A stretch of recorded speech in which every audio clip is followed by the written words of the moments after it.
Good morning, or at least morning for me. It's really early in the morning, still dark outside, and this is going to be an interesting one. I guess probably a rite of passage for every car YouTuber. It's the story that's been told 1,000 times on YouTube, probably more than 1,000 times. We are going on a road trip to buy a vehicle. This will be my first time flying uh, way out of state and one way and then driving the vehicle back. But it's going to be an interesting and a special one. A few weeks ago, we sold our 15 passenger Ford Transit. We've just outgrown it. The oldest two children have moved out of the house, and we don't use that 15 passenger very much at all. So we decided that it was time to downsize just a little bit. And in downsizing, I also get a few things that are useful to me. So we are moving to a 9-passenger conversion van, still a large vehicle, but with only 6 children at home, 8 of us total.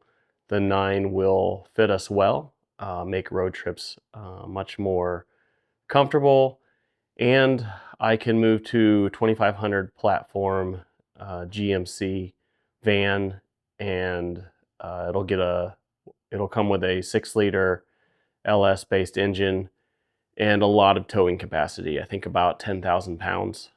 So that'll allow me to tow the big trailer that you might have seen in other episodes with the cart behind me on vacation. So we'll be able to take a toy with us and go on vacation, tow a big trailer, take all the kids. The Transit really only had like 4,800 pounds of towing capacity, so it really couldn't tow that big trailer. So that'll make things interesting. Additionally, we are buying the van from Hovind Ministries. I'm not sure if that's the official name. Hovind, I have followed for probably 20 years, not super closely, but some of his teachings around creation science are invaluable. And some of our kids have watched his material too as part of their homeschooling system. And he has some great content. Some of it's a little dry and some of it's a little old, but it's still really good content in terms of understanding creation science from a biblical worldview. I will link to, I think he has a YouTube channel, so I'm going to link to it in this video. But I was just browsing Facebook Marketplace, ran across his van, got in contact with his team, and we are flying down to Pensacola. His ministry is about an hour north of Pensacola, up in Alabama. But I'm going to take my wife. She adores the beach and can never get enough beach time, which is almost never. So I'm going to treat her. We're going to fly down this morning, get some beach time, and then wake up tomorrow morning, purchase the van, and drive it. I think almost 12 hours of windshield time back home. It'll probably end up being 14, 15 hours by the time we get back home. But it's going to be a fun one. Hopefully no issues. And most of this is just video of me talking or walking around the van or shots of the beach. So it'll be a little bit different, but welcome to the ride.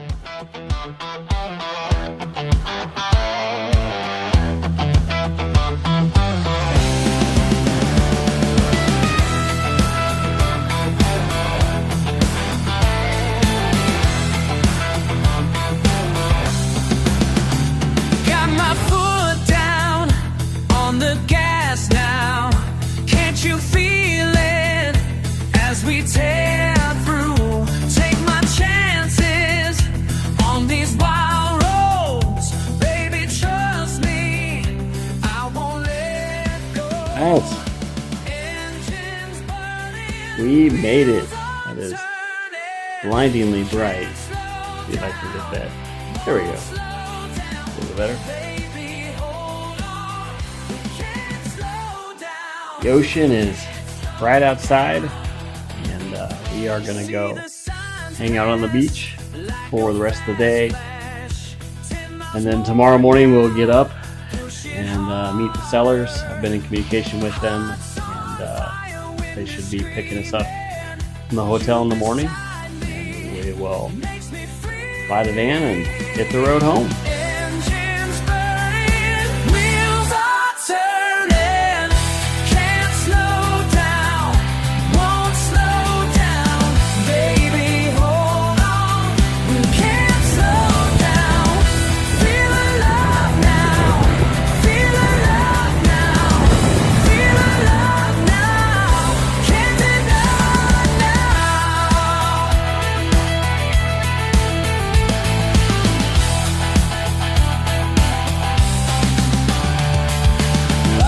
Keeps pushing.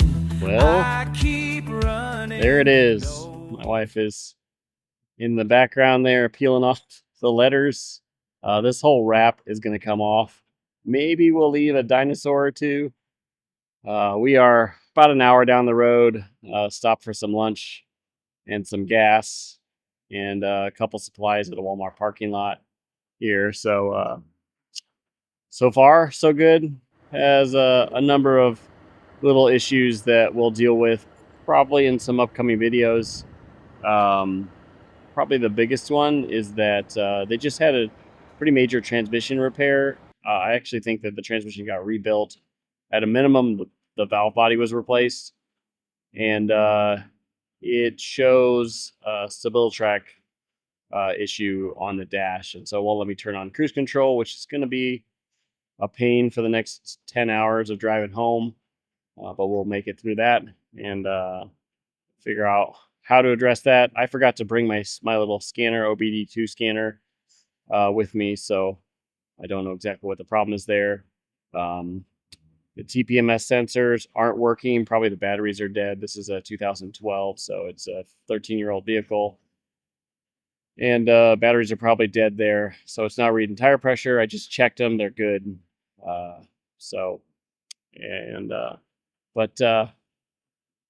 Pretty nice van. Maybe I'll give you a tour a little bit later in this video of the inside. Actually, why don't we just go ahead and do it now?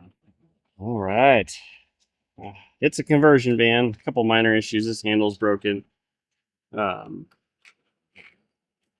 Should go here, so got to get a replacement handle for that. It's got 237,000 miles on it, mostly highway miles. You'd have to use a lot of highway miles to fit that many miles on it, but it's a little dirty in places. That armrest there is broken, so that'll have to be repaired. The DVD player up there is broken for the TV. And in fact, I don't even know where the remote is for that TV, so that might have to be addressed. And then, just cracks in leather and stuff. But in general, it's been pretty well kept and should be a good road trip vehicle for our family. Definitely an upgrade from the 15-passenger vanilla transit van we were in for family road trips. So we are looking forward to it. I have a 3-year-old that is probably going to be upset that the dinosaur wrap is going away. But the teenagers who will be completely embarrassed by riding around in a dino van are happy it's going away. Well, the night has taken a turn and we are not making it home. We are about an hour north of Birmingham in a little town, I think Coleman, Alabama. And just before the exit here, the transmission lost, I believe, 4th, 5th, and 6th gear. It actually went into neutral. I thought the transmission was gone. It had been 5th gear in particular had been slipping for an hour, maybe an hour and a half. And I was staying out of 5th, so I was manually shifting between 4th and 6th. 4th to get up hills, and then 6th on flat and downhill. And then it slipped into neutral, and I was, just coasting down the highway. And then eventually, when I slowed down enough, I grabbed, I believe, third gear. It was at about 4,000 RPM, at probably 40 mile an hour. That might have been second gear. I don't know. Enough to get it off the highway, pulled into a gas station, and tried to sort things out, figure out what our plan was. And the plan has been sorted. Not a great plan, but it is a plan. So we're spending the night here at the Days Inn. Called a transport company that will be picking this van up tomorrow and taking it back to the shop. So I think I mentioned earlier, the seller said that the transmission was just rebuilt on this. And he gave me the information on the shop that did the rebuild, and they are going to guarantee it for 2 years. So this is going to get shipped back to that transmission shop, and they're going to figure it out and let me know. They're all the way back down in Pensacola, or just a little north of there. So means I get to fly down another time, hopefully in a week or so when the repair's done. So for now, we're gonna spend the night here, pick up a rental car in the morning, and hightail it back home. We're expecting us home tonight, and that'll be delayed. So we'll hightail it home tomorrow. This thing will get picked up by the shipper tomorrow, or maybe Monday, back to the shop, and they'll let me know when it's fixed. So the saga continues. I'll probably keep it in the same episode of actually going down again to pick it up and driving it home. So time to get some sleep. Okay, I should have recorded this morning before we left. We're about 5 hours down the road, just outside of Nashville. And here's an update on what has transpired. So we shipped the van back to the company, the shop that had previously repaired the transmission and was going to cover it under warranty. So they went ahead and completed the repair. It's been about a month since the van broke down, and the seller volunteered to drive it halfway up to Nashville. So that means that it got a decent test, bringing it up to Nashville. And we are driving down. We're just a few minutes away from where the van's at. We're going to pick it up and drive it home. But I feel confidence that we're good since it made it all the way to Nashville. So we'll be there shortly and pick it up. I've got a couple kids with me and my wife, and we'll bring it back home. With you here now, nothing matters but this feeling as we fly.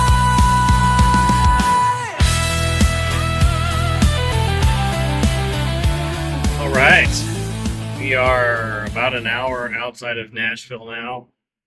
Traffic was horrendous, both going into and back out of Nashville. But we're back on the road. Everything seems to be moving along fine. Certainly finding issues that we're going to have to address with the van, but I kind of knew it was a little bit of a project, which is fine. We will fix it together here on the channel. Let me point you at the dash for a second. All right, we've got a solid check engine light, so we'll have to figure out. I didn't bring my code reader with me. That was on it when we picked it up, and it seems to be running fine. Good oil pressure, temps are steady, and then the tire pressure, I'm pretty sure there's just no sensors, or they're all dead in the tires and the wheels. And then StabiliTrak is still on. I was hoping maybe that was related to the transmission and would go away, but once the transmission was fixed, but guess not. So maybe an ABS sensor. Again, I'll have to throw a code reader on it and figure out what we need to replace. But we'll do that when we get home. Otherwise, it's moving along fine. One downside to the StabiliTrak being on is that I cannot turn on cruise control. So unfortunately, it's 5 hours of driving with my foot. I mean, it's not going to be terrible, but it would be nice to have cruise control right now. All right, almost halfway home.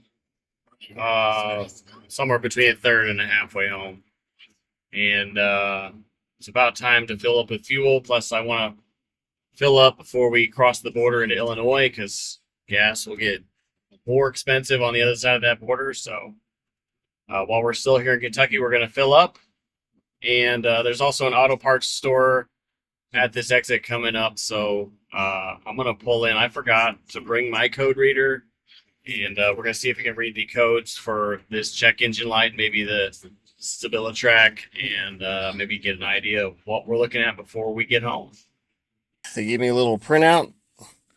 Looks like P0446, which is evap air. And then the traction control, steering wheel angle signal, and an anti-lock brake switch circuit not plausible, which would probably explain why the brake lights seem to be on all the time. So it's probably just a brake switch on that. But nothing fatal. Should be hopefully pretty easy to fix. It's not for this video though. Well, last night we pulled in close to 10 p.m. It's too dark to film, so waited until this morning to get this outro taken care of. On the way back at gas stations and stuff, we started peeling off some of the lettering. It'll all come off sometime, probably in the next episode about the van. Also got kind of a Christmas tree of lights that you saw that need to get taken care of. Unfortunately, I live in a county where the overlords, actually the state demands it for my county and a couple of counties around me. The overlords demand that there are no lights on the dash in order to get this thing's licensed, so we'll have to get those taken care of in short order so we can get some plates put on this thing. And then from there, we'll start addressing some of the AV issues inside. The TV doesn't work, and getting this thing ready for family road trips. Looking forward to it, so follow along if you're interested in the van content, and I'll see you on the next one.